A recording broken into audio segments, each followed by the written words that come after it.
go. We're live. Hi. I don't know how long Yay. it's going to take for people to actually join, because I haven't done a stream. This is my first time hosting a live, so I don't know how long it's going to take for people to actually join. We might just be talking amongst ourselves for a little while until people. That still sounds like a wholesome time. Yeah. But yeah, so for people, because obviously people can watch this afterwards, we may as well just get straight into it. So, do we want to? I'll go in order of like on my screen. So, Jazz, if you want to go first, do you want to introduce yourself? Say who you are, what you do. Okay. Hi, I'm Jazz. Travels in fiction. What do I do? I do booktube. Wow, words. And have a bookstagram, and I also run a podcast called Brews and Reviews with my friend where we talk about books, surprisingly. And yeah, I also have a defunct blog, but we don't need to talk about that. Don't know why I said that. Yeah, just mostly talking about like LGBTQ plus fiction, literary fiction, and YA. That's kind of about it. Ben, the first one in the chat. My partner in the Hi, Ben. Cool. Next, if you want to decide amongst yourselves, who wants to go next?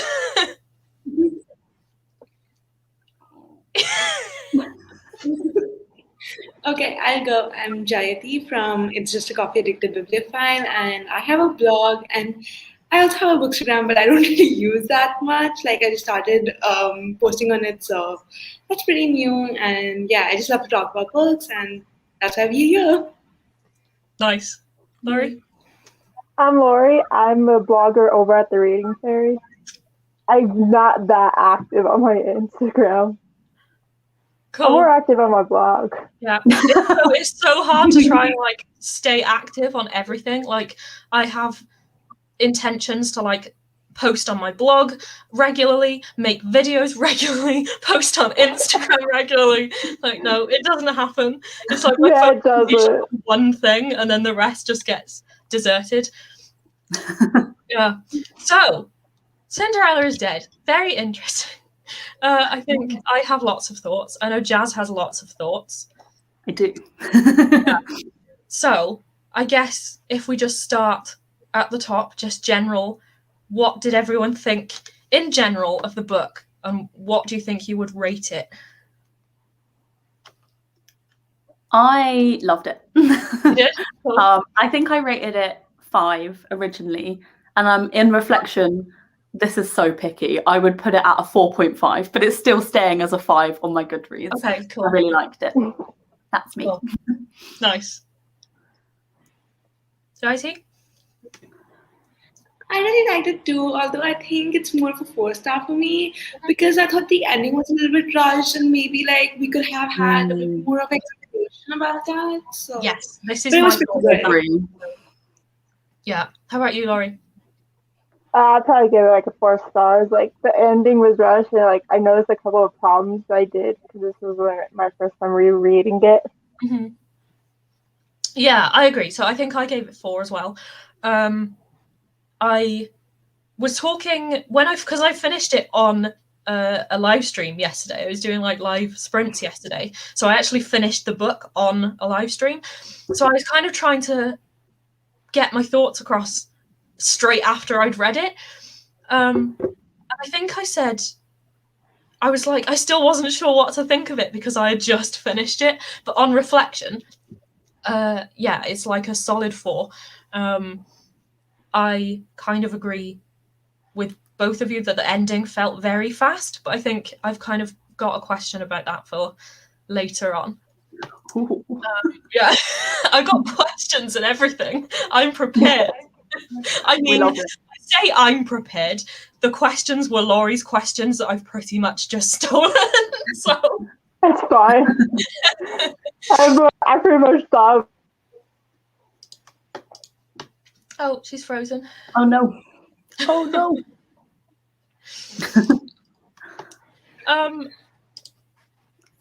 I love how fast. Oh no. Sorry, what? I was just going to say I love how fast-paced it was, though. Like, I Yes. read it so quickly. It was so gripping. Yeah.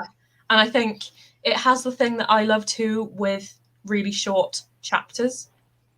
So I think when the chapters are super short, I get through a book a lot quicker. Like, I can't read a book that has really long chapters because I feel like my attention span just kind of... Yeah, my attention span just gradually decreases the longer the chapters. Like, exactly. But this was like perfect. Interesting.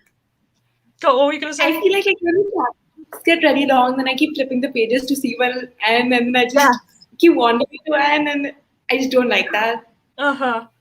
Yeah, so I think it was perfect pacing. That's really interesting. I have a quick question before. Sorry, Okay. Can I interject? Yeah. Do you guys read chapter to chapter, or will you like stop in a chapter? Do you mind stopping at? I have to finish the chapter. Same. Okay. Same. See, I don't care about chapter length, but then I can just stop in the middle of a chapter. So that's interesting. Okay. I mean, I'm currently reading this, The Reckless Afterlife of Harriet Stoker, and in this, I'm not so... Like, each chapter is split into perspectives. So, like, you might halfway through a chapter... Let me just find an example.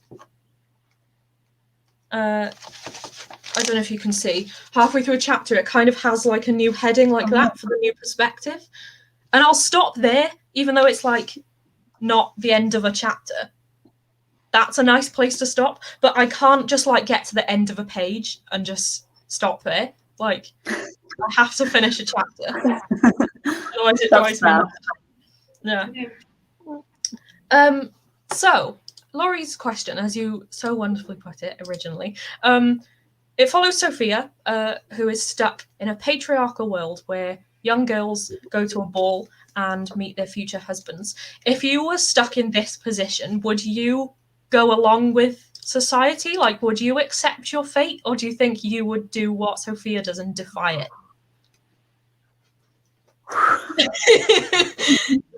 Oh my god.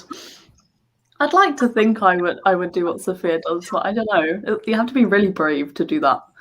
I'm not sure. Yeah. I feel like we're even more in her shoes with the whole queer thing, where she doesn't want to marry a man. She wants to marry, she wants to get with a woman. And I think we can kind of identify with that more than some people might. But yeah, I kind of agree with you. Like, I feel like I would... It's like so hard. Like, would I rather risk being killed, or would I rather just like risk marrying a man? Yeah. So, like, you don't even know his intentions. It's like, what's worse, marrying a man or death? I'm not actually sure.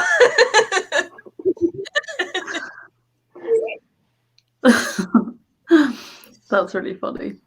It's one of those situations, I guess, isn't it, where it's like you can like theorize what you would do, but like literally who knows until you're in that situation, which we're never going to be, hopefully. So fingers crossed society doesn't go that far, but we can hope. It's funny. So what did you all think of the fresh perspectives of the Cinderella story? Because I was talking about this on the stream that I was on yesterday, where the Cinderella story is like so overdone now. Like, in like the traditional Cinderella story, I don't think there's anyone who doesn't know the story of Cinderella. And there's like, every time they release a new film, like Disney release a new version of it or something, I'm like, really? Do we need another new Cinderella story? But with this one, it was really cool that it was like, it wasn't a retelling of Cinderella. It was more like a continuation. Yeah. What did you think of that? Like, what did you think on like a fresh twist? It was probably like one of my favorite things. Cause like it was like queer. Like, I always wanted to see queer people in fiction, especially in retelling. Yeah. Like, It was just like so sweet. Yeah. Yeah, I we love need a buzzer so we know when to talk. We need to like hold our hand up, like I'm next. Okay, yeah, that's what you were gonna say. I was just gonna say I love how it like kind of took the story but kind of like took all the parts that and like made it dark, and it was really gritty at the same time. And like what you were saying about the continuation, like I loved that it was like not a retelling but just like imagining after. Yeah, I thought that was so interesting. Mm-hmm. And also flipping the whole story on its head, like taking the story of Cinderella and actually being like, that didn't happen, this actually happened instead. It's like so cool. Like I don't think I could come up with something like that. Like it's really interesting to think of the original sort of fairy tales and imagine what could have been happening like behind the curtain. Like it kind of thinking what could be happening if the world was sort of less patriarchal or more patriarchal in this case. Yeah, it's really weird. Jesse, were you going to say something? Yeah, I just thought that, like, we just accepted everything that they said about Cinderella, like the story, like at such a face value, and it was so interesting to see how, like, you question like single parts of it, and how it can just be a completely different story, which doesn't say the same. And it just made me question a lot of things, like in general about life. Yeah, what we do. Yeah, so cool. So we obviously, because we're the Queer Lit Book Club, we have to talk about the queer aspect of it. Yeah. What did everyone think of the queer pairing, like the queer romance? Did you like it? Did you like how it kind of developed? What did you think? I really like your thoughts. You seem like you have a lot to say. Yeah. That's like, to be honest, and it makes me so sad to say this, but that was the one part where I wanted it to feel cute for me, and I wanted it to be like so wholesome, and I just could not get over the fact. Oh, I've forgotten who she was with at the beginning. Oh, Erin at the beginning. Erin, right? Yeah, I could not get over the fact that her and Erin were together, and then it felt really insta-lovey with her and Constance, and I just couldn't get on board because I kept being like, when's Erin? I assumed Erin was going to come back into it, and it was just like I wanted to fall in love with them, and I couldn't, like, in terms of the romance. So it kind of fell a bit flat for me in terms of that. But I still really loved the book. Because there was a part later on. There was like a part later on where she brought Erin back up again, and she was talking about how she felt guilty kind of liking Constance when she was still kind of like feeling guilty about Erin. So I guess that was explored a bit. Yeah. But yeah, I know what you mean. It all felt very quick and instant. Yeah. I guess if they had at the beginning been like, it's her and Erin, and then it like struggles, and then it was her and Erin at the end and they got together, that is like so predictable that it's kind of interesting that like she didn't do that. But I also kind of wish that she did do that.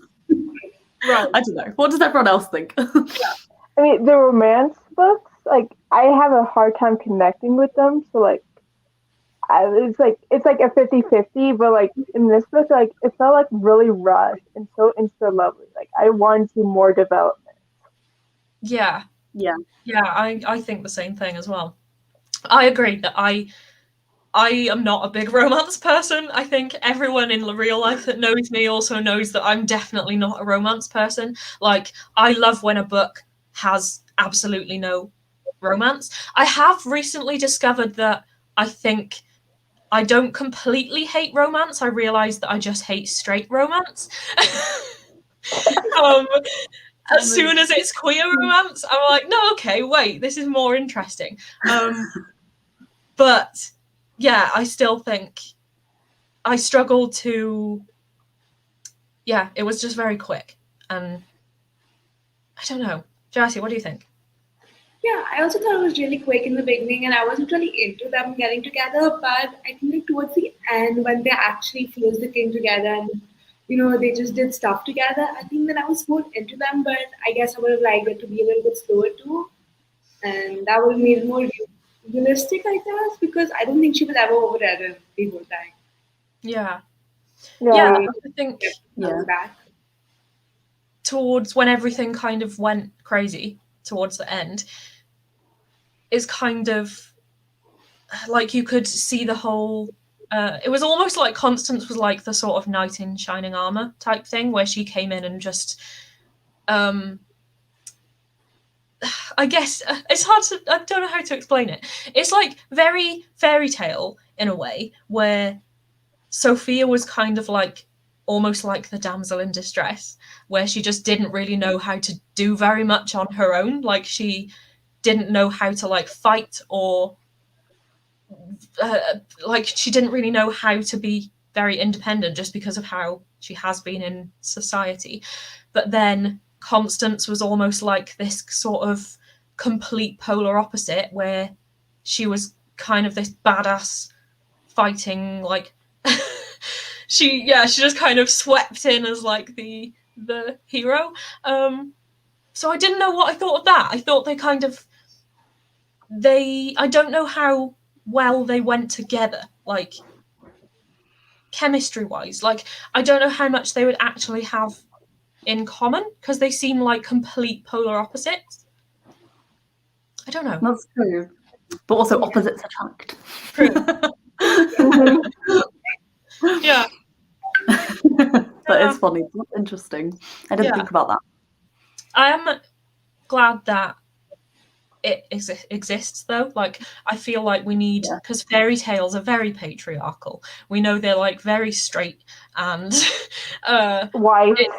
It's quite cool to have like a fairy tale sort of story with queer characters. It's like very refreshing. We need more of it. I agree. Yeah.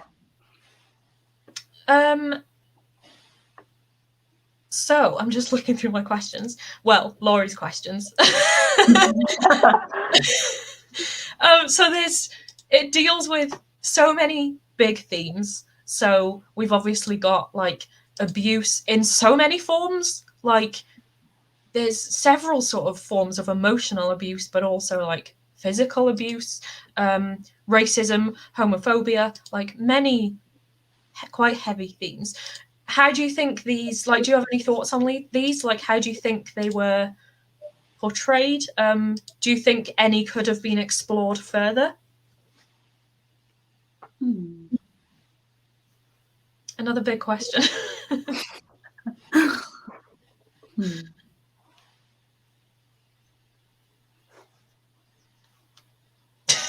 I'm thinking. We need like some thinking background music. We do.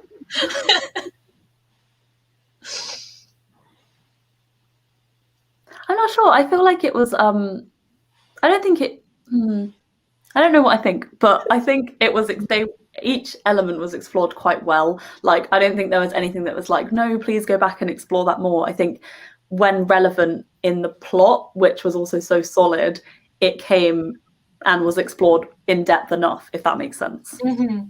Yeah, I feel like if we had like a few more chapters like explain like some of it, especially like the chlamydia in this book, like I want to see how the world is going to change. Yeah, I think that too. Like there were some things that I kind of thought, oh, I wish there was more on this. Like I mean, I think especially towards the end, which I'll come on to in a minute, but yeah, there were some things that I think, especially the treatment of the people once they got into the castle. That's interesting. Yeah. Touched upon it very sort of lightly. Yeah. Does anyone else have any other thoughts before I move on? I also thought that maybe like once everything was like fixed and the king was dead and Constance was crowned and there was the whole city council, I think that would have been interesting to explore how queer people lived after that, because it isn't so easy to change mindsets, and that would have been interesting to see. Yeah, that's interesting. Yeah, because I think So if I come on to the next question, since that's a nice segue, the ending, like, what did we all think of kind of the last few chapters? Because we've all said that it was quite fast, like it was maybe a little bit rushed. What did you all think of how it ended?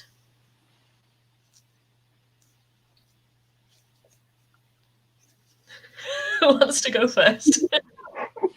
I guess I will. Like, Cool. even though it was like quite rushed, but like it does set up for like the future, like if the treatment's gonna go change.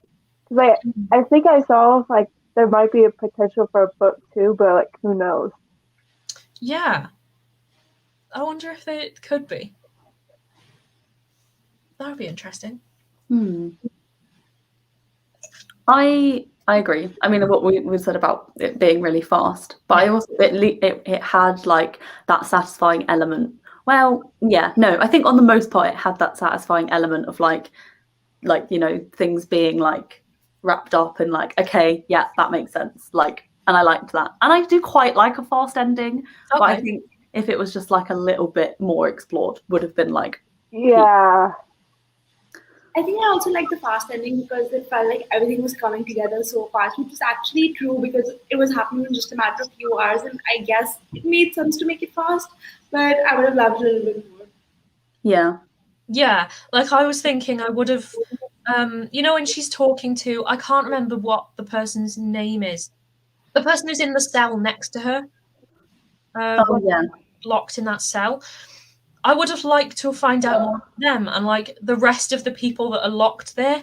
It would have been interesting to find out more about who they actually were and like why a lot of them were there. Like it touched on it a bit. And like I kind of wanted to, we didn't really find out what happened to Erin very much. And like kind of just what happened to them all once the king was dead and once this whole sort of society collapsed. Like I kind of want to know what happened to all the women that were in these marriages that they didn't want. Like, and also there was like the character of Liv. I remember the part where again, I was reading this on another stream, but the part where she finds Liv and she's like dead in the ditch, I actually like gasped. Like I got to that bit and went, "No, what, Liv?" And I feel like Liv was such a good character. Like I would have liked to have seen more about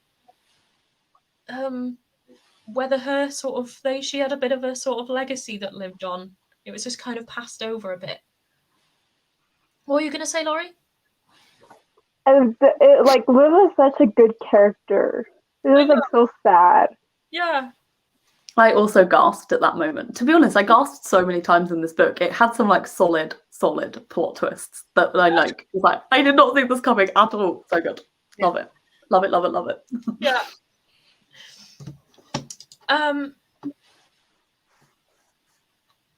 What's next? I've lost my place in my questions. I'm a great host. You are. Oh, this was an interesting question, Laurie, that you asked. I liked this. Do you have any other retellings that you either that you recommend or that you would like to see that don't exist yet, that feature sort of marginalized people as the main characters? So maybe like flipping fairy tales on their heads to make them more marginalized main characters. I think that's really cool. Interesting. I need to think about my like Goodreads TBR now. Yeah. Okay, I know one that exists. Mm-hmm. It Blades So Black by McKinney. Like it features like a bisexual black main character who's it's basically an Alice in Wonderland retelling. Nice. It's That like was amazing. so dark and gritty. Cool. Oh, speaking of Alice in Wonderland, actually, I do want to read Wonderland. Is it just called Wonderland by Juno Dawson? Which is retelling, isn't it? I really want to read that. Oh God, I forgot about that. Yeah, and that's a trans main character. Yeah. That's a very dark book. My God, I read it. He always has such. It takes so many turns that are just like, my God, I didn't expect at all. It gets so dark. Like, it deals with so many things like drugs and alcohol and stuff, but like in such a dark way. And I was like, oh my God, I wasn't expecting this. I read Clean by her, which explores like very similar themes. But like so good, but yeah, so dark and gritty. So I really need to read it. But yeah, Wonderland actually, like, it talks a lot about her being trans as well. It's not just like it's kind of, it deals with stuff that I don't think I've read in any other book. Like, it's just so good. But yeah, definitely very dark. I think if anyone wants to read it and you have you need any sort of trigger warnings, definitely look them up, because it's a very dark book. Yeah, how about Jati? Do you have any? I guess Wicked As You Wish by Rinche Pecco, it does have like a Filipino main character and other cool characters in the book, and it has so many fairy tale retellings, and I can't wait for the next book. It was really interesting. Nice. Yeah, I actually can't think of any on the spot. I feel like I should have looked. Like, I probably should have looked before I did this, but I'm not organised. Yeah, are there any that you want to see? Like, are there any that you think would be really cool retellings? Or something like Cinderella is Dead, where it's like a continuation rather than a retelling, that has like marginalized people as the focus? I feel like a Little Mermaid retelling, like featuring like any marginalized people would be good. Yeah, that would be cool. Because like you don't see that. You see like Cinderella. You see Beauty and the Beast. I just want to see something else. Yeah, yeah. Just give us something new, please. Yeah, I think a lot of the fairy tales are very dark anyway. Like, originally, so if you've got like the Grimm stories, and also like Hans Christian Andersen, they're all quite dark stories anyway. And I think they all have like so much potential to either be retold or like extended. Yeah, so many of them could be really cool. I keep thinking of ones I'd love to see, but not. I don't know how they have like marginalized characters. Maybe I should have thought about this beforehand. It's interesting. I don't usually read too many retellings, but I'm like beginning to like dip my toes in the water a little bit, and it's very exciting. Yeah, I really haven't read that many either. Like, I can't think of many at all that I've read. I feel like I haven't been massively interested, but now that I've read this, I'm kind of like, I'm more intrigued to find more now that I can try reading, because I really haven't read that many. Retellings have always been my favorite. That's how we know quite a bit. Yeah. Oh, Do you have any other favorites? What was that?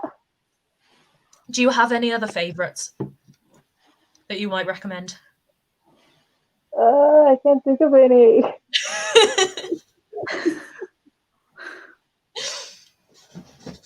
You'll have to let us know in the Discord if you think of any afterwards. Yeah. Yeah. So I mean, that's all the questions that I can think of. I don't know if any of you have anything else to say about it that we haven't already covered. Any other questions that you might be able to think of? Or have we covered everything?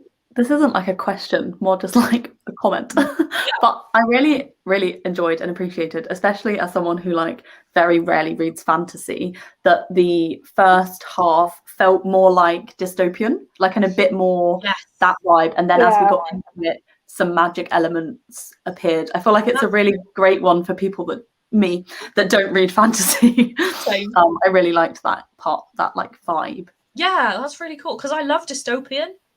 Me too. And like, even though a lot of people class dystopian as fantasy, but I'm like, they're separate in my head. Like, they're very separate in my head too. Dystopian as a fantasy. Yeah, same. I guess it kind of is technically, but But there's never usually like magic elements or like that sort of thing that don't feel like they could apply to this world. Yeah. That's how it distinguishes in my head. I just feel that like fantasy as a genre is made to be very broad and everything is just clustered into it when it doesn't actually fit in so well. Yeah. Because I think people class fantasy as just anything that isn't like our reality. But that could be like so many like things. 6,000 things. Yeah. I know. So yeah, I love dystopian, but like fantasy has never really been a big thing that I've read. So yeah, I think that's maybe, I haven't really thought of that. I think that's maybe why I enjoyed this so much and why it was so quick to read, because it was all the sort of magic elements of it with like the fairy godmother. What do we think of her, by the way? Oh. My God. She was a roller coaster.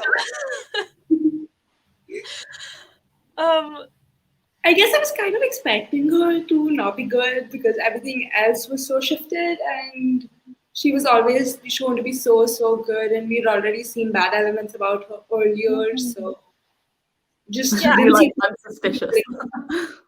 It was kind of hinting the whole time that she was a bit weird, like where she was saying about this past that she had where she was the one who like got Cinderella to the ball, and like we already knew that she had a bit of a shady past. But I feel like the necromancy part was like really was like whoever you raise, you'll be like tied with you forever. Like that seems a little suspicious. Yeah, I wasn't expecting that out. Like at the beginning, I was not expecting necromancy to be a part of it. Like I definitely wasn't expecting them to bring her back to life, and it was like so weird. When they were doing that, I was like, this suddenly feels like a completely different book. And like when they were talking about how she had the book that was like made of skin. Like this is definitely taking a dark turn that I wasn't expecting. But yeah, like were you expecting the whole twist at the end where the king was actually Prince Charming and then she was his mother? Were you saw none of it coming. No, nor did I didn't see that coming either. I saw some reviews on Goodreads where some people were saying that they could see it coming from miles off, but I was like, I don't know if I'm just really bad at being able to see what's coming, because every time there's a twist in a book and I say that it was really shocking, I read other people's reviews and they're always like, oh no, I saw it coming from halfway through the book. And I don't know if I just don't think that far ahead to like think what could happen, because things always shock me, which I think is great. I think I'd rather be like that than not be shocked at any twists. Pardon? It makes the book more fun. Like, what's the point of reading if you already know what's coming? Like, why would you want to read ahead? Yeah, exactly. Yeah. Exactly. And I was like that with her when that whole thing happened. I was like, wait, what? Sorry? Yeah, so that was cool. I was kind of hoping like she'd be a good person. Then it was like, okay. Yeah. I was like, yeah. Like so many times I was almost expecting Constance to like not be good. I kept thinking that there was going to be a whole. He also seemed so suspiciously good, just appearing out of nowhere exactly when Sophia needed help. Yeah, exactly. So I was kind of waiting for her to be a bit more sort of sinister. That's so interesting. I'm like beginning to reflect. Maybe that's why I couldn't get on board with the romance, because I was constantly kind of expecting her to just like turn out bad. Because I felt that too, and I like didn't realize I felt it. If that makes sense. Yeah. Oh my god. Wow, interesting. Yeah. I feel like it's the kind of book anyway that sets you up to not trust anyone. Like the way that like the whole society is set up, I feel like you just can't fully trust anyone anyway. So I guess it's hard to like put your trust in these characters that you're following when you don't know who's going to turn out to be good or bad. Yeah. Yeah. Interesting. Yeah, so I think that's everything that I can think of. If anyone wants to join, if you're watching this afterwards, we haven't had that many people join, but considering I've never done a live and this is like the first time we've done something like this, hopefully if we keep chatting about books, then people will come and join us. Then if anyone wants to join, then we have a Discord server and an Instagram. I think that Instagram is like where we mostly post, or on Twitter as well.